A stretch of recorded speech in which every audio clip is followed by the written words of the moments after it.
The Minister of Finance, Dr. Ngozi Okonjo-Iweala, has been explaining how the World Bank arrived at its rating of Nigeria among the extreme poor nations of the world. Fielding questions from journalists at a forum in Abuja, Dr. Okonjo-Iweala explained that the rating was based on the large number of poor people living in the country, a phenomenon, she says, is peculiar to middle-income countries, including Nigeria.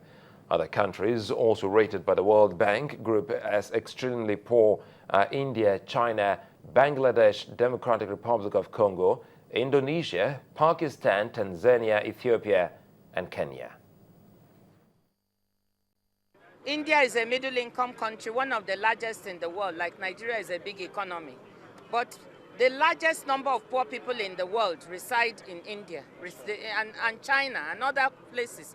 Most middle-income countries, even Brazil, have large numbers of poor people. That is the reality of today. Nigeria is no exception. And when the World Bank president is talking, he also talked about those countries. He mentioned that India is doing well.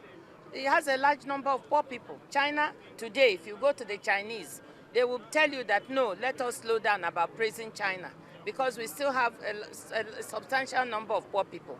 Brazil, the same. That is why they started the Social Safety Net program in Brazil, and that is what President Goodluck Ebele Jonathan has tasked 4 or 5 of his ministers to get together and try and build this platform. So we should not try to single Nigeria out. The phenomenon we have in Nigeria, whereby we are growing, but there are poor people, is everywhere. What we have to do is focus on what is the answer. What are other countries doing that we can also learn from and do? Nobody says that everything is fine, but we are learning. And where we make some progress like other countries, we should also acknowledge it. People know, I've been to India myself, one of those countries, and I can tell you that the situation of some poor people there, if you compare it to Nigeria, I'll be happy to be a Nigerian.